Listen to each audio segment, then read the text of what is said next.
கிறிஸ்துவுக்குள் என் அன்பான தேவஜனமே, மீண்டும் உங்களை இயேசுவின் பரிசுத்த நாமத்தில் அன்போடு வாழ்த்துகின்றேன். உருவ வழிபாட்டை கர்த்தர் மிகவும் அருவருக்கிறார்.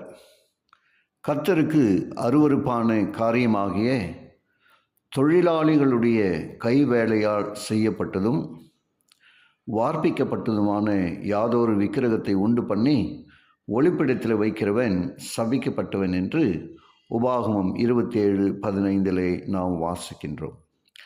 தங்கள் மேடைகளினால் அவருக்கு கோபமூட்டி தங்கள் விக்கிரங்களினால் எரிச்சல் உண்டாக்கினார்கள் என்று சங்கீதம் 78:58 நாம் வாசிக்கின்றோம்.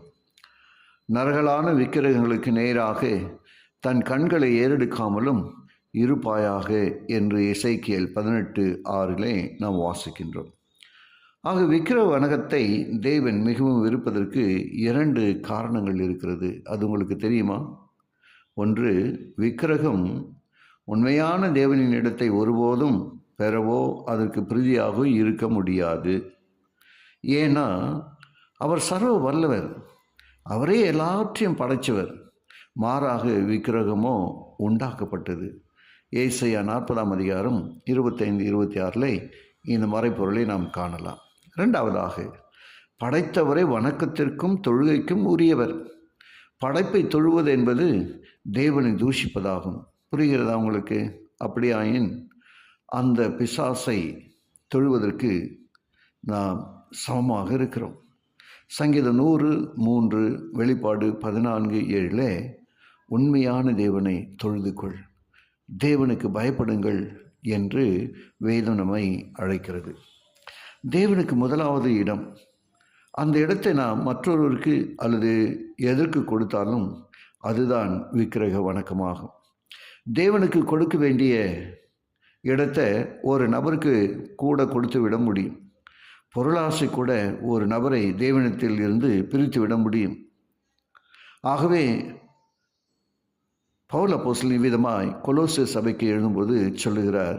கொலோசியர் 3:5 விபச்சாரம், அசுத்தம், மோகம், துரிச்சை, விக்கிரக ஆராதனையான பொருளாசையாகிய இவைகளை பூமியில் உண்டு பண்ணுகிற உங்கள் அவயவங்களை அவிழ்த்து போடுங்கள் என்று சொல்லப்பட்டிருக்கிறது. சிருஷ்டிகளுடன் சிருஷ்டிகள் ஒருங்கே வாழ்ந்திருந்தால் பாவம் என்னும் பிரச்சனையே வந்திருக்காது. என்றோ பாவம் பயங்கரமான விளைவுகளை உருவாக்கிவிட்டது. இந்த நாட்களில் சார்லஸ் டார்வின் அவர்களின் பரிணாம கொள்கை அதிகமாக பெருகி வருகிறது. அந்த கொள்கை உண்மையானால் உலகம் தானாய் பரிணமித்து வந்தது என்றும் இறுதியில் மனிதன் குரங்கிலிருந்து உண்டானவன் என்றும் ஏற்றுக்கொள்ள வேண்டும். ஆனால் அது உண்மை அல்ல. சார்லஸ் டார்வின் அவர்களும் தன்னுடைய சொந்த கருத்துக்களை அவர் சொல்லியிருக்கிறார் என்று சொல்லி தன்னுடைய வாழ்க்கை செய்தி எழுதும்போது அவர் எழுதி வைத்திருக்கிறார். இந்த உலகம் இறைவனால் உருவாக்கப்பட்டது என்பதை ஒவ்வொரு ஜீவராசியிலும் அதன் வடிவமைப்பிலும் நாம் காணலாம். தொடர்ந்து ஜெபத்தோடு காத்திருப்போம், ஜெபிப்போம். கிருபையுள்ள நல்ல பிதாவே, உமக்கு நன்றி சொல்லுகிறோம். இந்த நாளிலும் கூட நாங்கள் எதை புரிந்து கொள்ள வேண்டும், அறிந்து கொள்ள வேண்டும் என்று சொல்லி தூய ஆவியான எங்களோடு கூட இடைப்பட்டதற்கு ஸ்தோத்திரம். கேட்டு ஒவ்வொருவரையும் ஆசீர்வதியும்.